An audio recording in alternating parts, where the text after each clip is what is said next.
Buna qo'chqor sotiladi. 6 tish.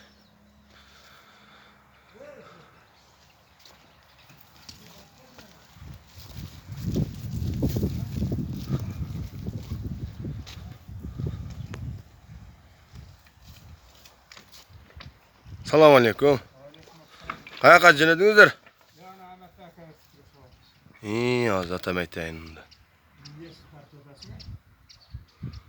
Buni buna biraz so'rayaptilar. Tartib jo'natchi deb.